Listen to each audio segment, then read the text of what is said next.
Kinben Book 6, Chapter 131. Calapan City Blue Phoenix 5-1. Ricky Mendez number 356, point guard. Maki Romero number 24, 6-0, shooting guard. Carlo Ibanez number 8, 6-7, small forward. Marky Lee number 4, 6-8, power forward. Marlon Magbuo number 6, 6'9", center. Cagayan de Oro City Rangers 6-0. Ken Digma number 30, 6'2", point guard. Kyrie Lastimosa number 2, 6'4", shooting guard. Kyle Lastimosa number 24, 6'4", small forward. Jonathan Perena number 22, 6'8", power forward. Gregory De Lima number 10, 6'11", center. Naganap na nga ang jump ball at si De Lima ay napaseryoso sa taas ng talon na ibinigay ni Magbuo. Kasunod nga noon na yung pagsambot agad ni Ricky Mendez sa bola na ikinakuyom at ikinaseryoso ng mga manlalaro ng CDO. Sabay ngang napatingin dito ang kambal na Lastimosa. Isang buntong hininga naman ang ginawa ni Mendez at sa pagsalubong sa kanya ni Digma ay bumigla siya ng pagkaliwa rito. Ang mga manonood nga ay napalunok dahil pakiramdam nila ay isang laban ito na tatatak sa kanilang mga isip. Napaseryoso nga si Digma dahil agad nga siyang bumangga sa sentro ng kalapan na si Magbuo. Isang screen kaagad ang panimula ng mga nakaasul ng jersey at sa paglitaw ni De Lima sa harapan ni Mendez ay makikita nga ang pagbuelo ng kanang paa nito. Kasunod nga noon ay ang bigla niyang pagyuko at pagdribble ng bola. Ang baba noon at doon na nga napaseryoso si De Lima dahil isang duck-in move iyon. Ganito ang move na nakikita ko sa kanya. Bihirang player lang ang gumagawa nito sa liga. Ang baba niya masyado at ang bilis ng hakbang niya pauna. Pwede nga niya akong mapaupo sa sahig kung basta ko siya sasabayan. Wika nga kaagad ng sentro na si De Lima sa sarili. Sina Kyrie at Kyle naman ay napaseryoso dahil sa labang ito ay hindi nila pwedeng basta pabayaan ang mga katapatan nila. Alam na nga nila ang threat na dala ng passing ability ni Mendez. Ang magiging problema nga lang nila ay ang scoring skills nito. Si Digma naman ay bumigla ng habol at si Magbuo ay siya ring pagtakbo papunta sa basket. Kasunod nga rin ito ay ang biglaang paglayo ni Lee mula sa painted area. Dito na nga rin napahabol si Perena na pasimpleng napatingin sa mga kakampi niya. May outside shooting ang isang ito. Sabi nga ni Perena sa isip na agad na hinarangan sila sa may corner. Dumiretso naman kaagad si Mendez na seryosong pinagmasdan ng basket at dito na nga makikita ang pagseryoso ni Kyle na bumigla ng takbo at si Carlo ay napaseryoso rin nang humarang agad sa kanya si De Lima. Isang bilisang defensive switching iyon at sa pagtalo ni Mendez papunta sa basket ay siya naman paglitaw ni Kyle Lastimosa sa kanyang tabi. Hawak na nga ni Ricky ang bola habang nasa ere at bigla niyang inilayo ang kanang kamay niya mula sa nasa kaliwa niyang si Lastimosa. Si Digma naman ay napatalo na rin at kasunod noon ay ang pag-atras ni Magbuo. Dalawa nga ang sumabay kay Mendez at sa pagbawi niya sa bola ay siya naman pagseryoso niya dahil ang mga kamay ng dalawa niyang kasabay ay hinarangan siya sa ere. Inaasahan ko na ang ganitong depensa sa mga taga-CDO. Sabi nga ni Mendez sa sarili at bigla nga niyang iginalaw ang kanyang mga kamay at ipinasa ang bola papunta sa kanyang likuran. Walang tinginan iyon at makikita nga si Magbuo na nakaabang na ang palad. Kaso isang malakas na palo ang ginawa roon nang biglang sumulpot na player pa ng CDO. Naroon nga si Kyrie na makikitang hinahabol ni Maki mula sa likuran. Ang bola nga ay tumalbog palayo at makikita nga si Carlo na nilampasan si De Lima kaso. Si Kyle Lastimosa nakakuha noon na agad na tumalon at ipinasa agad iyon sa kumaripas na rin ang takbo na si Digma. Si Mendez naman ay napaseryoso dahil nangahabol na siya ay bigla na lang humarang sa kanya si Kyrie Lastimosa. Ito ang naging dahilan upang sina Carlo at Maki nga ang humabol sa dalawa. Si Maki ang kay Digma habang si Carlo naman ang kay Kyle na agad na pinasahan ng bola ng kanilang point guard. Isang pataas na pasa iyon kung kaya si Ibanez ay agad na tumalon. Ngunit napangiti si Kyle sa effort na ginawa nito. Sa pagtalo na nga ni Lastimosa ay doon na nga napaseryoso si Carlo dahil ang taas ng vertical leap nito. Sa paglapag nga nilang dalawa ay hinawakan nga ni Kyle ang bola at iginalaw ito pa kaliwa. Si Carlo naman ay hindi hinayaang mapakagat siya sa galaw na iyon kaso bumigla ang kanyang katapat na si Kyle ng pagkaliwa at agarang pag-abante. Nilampasan siya nito at sa pag-abante ni Kyle ay doon na nga siya napaseryoso. dahil sinalubong siya ng kanyang kaibigan at isa sa mga paborito niyang kalaban sa loob ng court. Maki Romero, sabi nga ni Kyle at sa paglampas niya ay napaseryoso lalo siya dahil nang iiwas niya ang bola mula kay Romero ay umalingaw-ngaw ang pagpalo ng kalaban dito. Nahuli ni Romero ang kanyang gagawin at ang bola ay mabilis na nakuha ni Carlo at mabilis na pinatalbog ito. Sa pagdiretso nga ni Ibanez ay bumigla ng litaw si Digma at nang aagawin nito ang bola ay bigla niya itong pinatalbog papunta sa kanyang likuran. Nang sambutin ito ng kanyang kaliwang palad ay siya rin pagharang ng kanyang kanan sa kanyang kalaban. Isang behind the back crossover iyon. May kita nga si Digma na napangiti at doon na nga siya bumigla ng talon para mapunta sa kabilang kamay ni Ibanez. Ang bilis noon at dinamba niya ang bola. Naagaw niya ito kay Ibanez at doon naman bumigla ng litaw si Kyrie Lastimosa na kaagad niyang pinasahan ng bola ng siya ay papadapa na sa sahig. Ang bilis ng isang ito, sabi nga ni Carlo sa sarili at masyado raw siyang naging kampante. Nice hustle Ken, mahinang wika nga ni Kyrie. At sa pagpapatalbog niya sa bola ay siya namang pagsabay ni Mendez sa kanyang dribbling hand.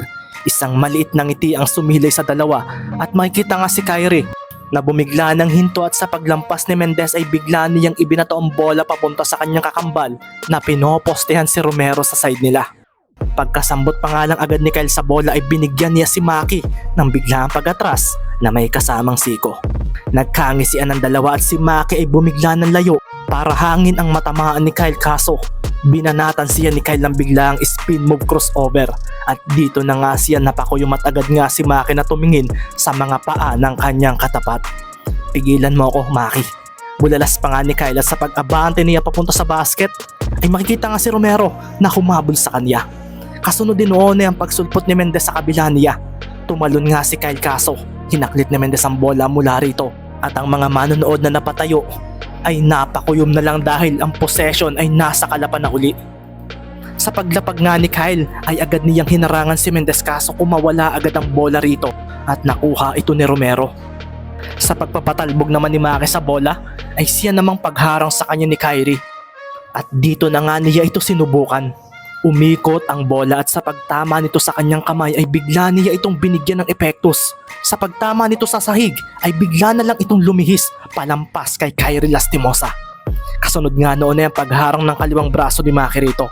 Diniinan niya iyon at sa pag-abante niya at pagsalo ng kanang palad niya sa bola ay napaseryoso siya dahil bumigla rin ang litaw si Kyle. Hindi kami papalusutin ng dalawang ito. Sabi nga ni Maki sa sarili na bumigla ng marahang pagbagal at agad nga niyang iniiwas ang bola mula kay Kyle. Kailangang ipasa ko muna kay Ricky. Dagdag pa nga ni Maki sa sarili at sa paggalaw ng paa niya ay naramdaman niyang may tao na kaagad sa may dribbling hand niya. Naroon na nga ang kakambal ni Kyle. Hinampas na nga ni Maki ang bola at papunta ito sa kanilang side. Hindi nga kay Ricky niya yun ipinasa dahil kay Carlo niya ito ibinigay. Pagkahawak naman ni Carlo sa bola ay siya naman pagseryoso ni Digma dahil si Mendez ay nasa likuran na agad nito. Isang mapanlinlang nagalawan nga ang nakikita niyang mangyayari. Maalin lang sa ipapasa o hindi raw ang gagawin ni Ibanez. Ang ginawa nga ni Digma ay ang mag-abang sa pagdating niya sa harapan ni Ibanez. Magaling nga rin talaga ito. Hindi siya basta-basta nagpapadalos-dalos. Sabi nga ni Carlos sa sarili at sa paglampas ni Mendez ay bigla nga niyang ibinato ang bola papunta sa ilalim ng basket. Hindi nga kay Mendez o kay Romero niya ibinigay ito bagkus ay kay magbuo na kasalukuyang sinasandalan si De Lima sa may basket. Sa paghawak nga ni Marlon sa bola ay bigla niyang pinihita ng pagkaliwa si De Lima. Kasunod nga noon ay ang pag-akto niya natitira. Sa pagsabay naman ng kanyang katapatan ay siya naman pag-iwas niya rito at sa pagkakataong iyon ay napaseryoso ang mga manonood dahil isang dream shake move iyon. Marahang napangiti naman si De Lima at sa paglangit-ngit ng kanyang sapatos sa sahig ay binigla nga niya ng pagbalik si Magbuo na bumigla naman ng pagtalon palayo mula rito. Doon na nga pinakitaan ni Marlon ng katapatan niyang si De Lima ng isang hook shot. Ang ganda ng paglayo ni Magbuo roon kaso bago pa man kumawala ang bola mula sa kamay niya ay hinampas na ito ng isa pang big man ng CDO. Isang block nga mula kay Perena ang naganap at hindi lang iyon. Dinakot nga rin ito ang bola kung kaya sa kanyang paglapag ay agad niyang ipinasa ito kay Digma. Makikita nga rin ang pagkaripas ang takbo ng dalawang Lastimosa na hinabol na kaagad ni na Ibanez at Romero. Si Digma naman ay biglang inatake ang depensa ni Mendez Alam niyang pwede siyang maagawan kaso hindi raw siya natatakot na mangyari iyon. Sa pagtatama nga ng tingin nila ni Mendez ay bigla na lang silang nagkangitian at doon na nga biglang hinawakan ni Digma ang bola. Hindi nito ipinasa ang bola bagkus ay bumigla ito ng talon mula sa 3-point territory. Si Ricky ay napaseryoso sa nangyari at nang sumabay siya ay hindi niya natamaan ng bola. Sa paglapag nga nila ay doon na nga agad napalingon si Ricky at napaseryoso dahil hindi iyon isang tira, dahil isa iyong pasa na sinambot ni Kyrie Lastimosa. Kasunod nga noon ay ang pagtalo nito papunta sa basket. Ibinato nito ang bola sa board at doon na nga napaseryoso si Maki dahil parang alam na niya ang mangyayari. Carlo, pigilan mo si Kyle! Naisigaw na nga lang niya at sa pagtalon nga ni Kyle ay doon na nga napatulala ang mga manonood dahil sinalo nito ang bola sa ere gamit ang kaliwang palad. Isang off the board pass ang ginawa ni Kyrie. Ito ang gusto mo, Mendez, hindi ba? Wika na nga lang ni Kyle sa sarili at kasunod noon ay ang pagdakdak niya sa bola. Masyado kayatang kampante. Sabi naman ni Carlo na nakatakip sa bibig ang kaliwang kamay at ang kanyang kanan ay sinalag ang bumabang bola na hawak ni Kyle. Ibanez. Nasabi na nga lang ni Kyle na kahit pinilit na madaig ang pwersang binigay niya sa bola ay talagang hindi niya na ituloy. Tumapon na nga lang ang bola at maging si Kyrie ay napaseryoso nang masupalpal pa rin ang kanyang kakambal. Ang bola nga ay dumiretso sa pwesto ni Mendez at Digma. Humanda nga kaagad ang point guard ng CDO kaso napaseryoso siya nang humarap sa kanya si Mendez na tila maghahabang sa kanyang paglapag. Alam ko na ang gagawin mo, sabi nga ni Digma sa sarili at sa pagsambot niya sa ere ng bola ay bigla na lang niya itong ipinasa kaagad sa dumating na si Dilima. Agad namang naglayuan sa may basket ang dalawang Lastimosa at sa pagdiretso ni Dilima ay bigla na lang nitong ipinasa ang bola sa bumigla ng spin move mula kay Romero na si Kyrie. Hanip ang gaslaw, ano pa nga ba ang aasahan ko? Siya ang ace player ng CDO. Wika na nga lang ni Maki sa kanyang sarili at sa pagsambot ni Kyrie sa bola ay dito na nga siya napatingin sa basket. Sisiguruhin na raw niya na makakapuntos na sila.